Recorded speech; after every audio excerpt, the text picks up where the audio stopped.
Hello, Augustana. Welcome to our weekly text study. Thanks for tuning in.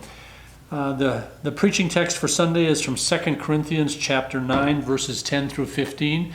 And let me just give you a little bit of background about this. What I would encourage you to do is to actually read chapter 8 and chapter 9. And those two chapters in this letter are all about an offering that the early churches in the first century that Paul was organizing for relief for the Christians in Jerusalem, for the Jerusalem church.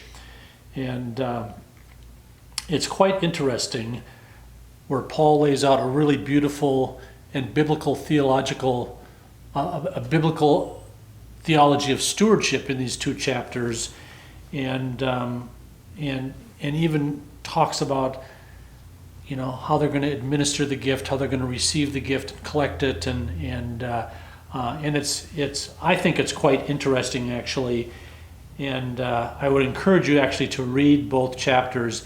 And our preaching text for Sunday is how Paul kind of ends these two chapters, and how he sort of wraps everything up, summarizing God's promises and the effect of generosity and giving on the giver, and in the community that's receiving it. And so it's this beautiful sort of ending to these two chapters of Paul writing and making an appeal to the Christians to support Christians in another community, which is what the church has been doing for thousands of years, right? We do it here at Augustana. When we take an offering for Global Mission, when we take an offering for Minnesota Food Share, when we take an offering on Sunday morning, those gifts that you give, God takes those gifts and God multiplies those gifts, and those gifts create a ripple. They do something, and those gifts are first given to us by God. That's how we understand it. Our hands are open, God provides for us, and then as we pass them on to somebody else through the church or through other organizations, God takes and multiplies those gifts and produces something. There's an agricultural image that Paul uses here. Verses 10 through 15.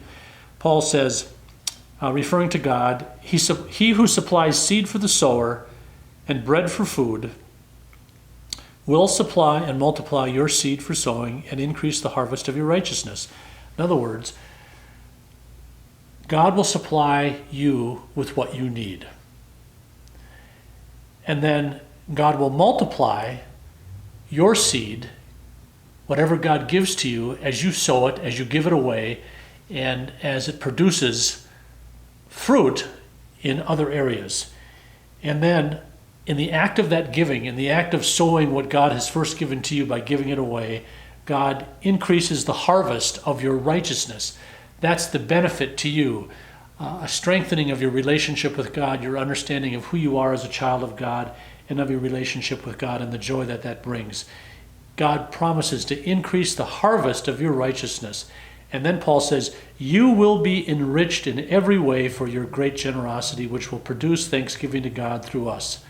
And what Paul is talking about there is that when people practice generosity with their finances, with their time, with their talent, with their love, you name it, the act of being generous enriches the life of the giver.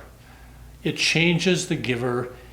It produces something that can't be purchased or bought, and it's an amazing thing. And that's why God creates generous hearts and generous people, because it has an effect on us. And Paul says it will produce thanksgiving to God through us. And what he means by that is that the people who were going to receive this offering that Paul was collecting will produce a harvest of thanksgiving on those who have received it. And that's true for any gift that we give, whether we are aware of it or not, in terms of what happens once the gift is given. It does always produce thanksgiving. Verse 12, for the rendering of this ministry not only supplies the needs of the saints, that would be the people in the church in Jerusalem, but also overflows with many thanksgivings to God. And so this whole act of stewardship and generosity and giving, if you notice the language here in the text, God promises to supply and multiply our gifts, which I think is really cool. That's God's math. But Paul talks about generosity, thanksgiving, overflowing, these words of abundance of what happens when we practice this generosity that God calls us to do. And then in verse 13 he says, through the testing of this ministry, this is this ministry of the offering now we're talking about, you glorify God by your obedience to the confession of the gospel of Christ and by the generosity of your sharing with them and with all others.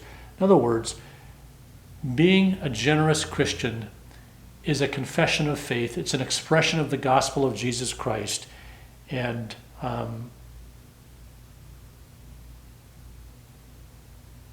it impacts all the parties that are concerned.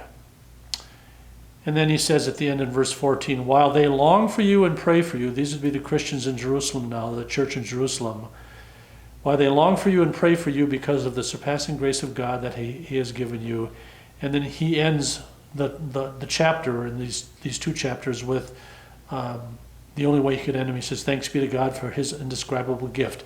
And of course that is the gift of Christ, which is the ultimate model for us in terms of our own generosity, that Christ gave his life for us, that Christ died for us, that God raised him from the dead so that we would have new life. And actually that is part of our theology of stewardship that Paul talks about here, that we model our lives, our giving, on that same sort of model that Christ gave to us by his death and resurrection.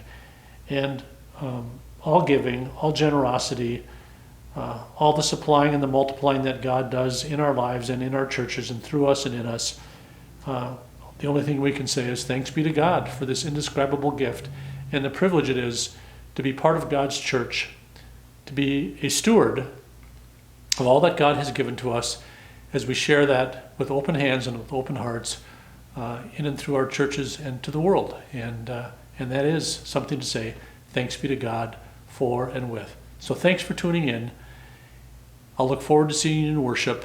And again, read chapter 8 and chapter 9. You won't be disappointed. Thanks, Augustana.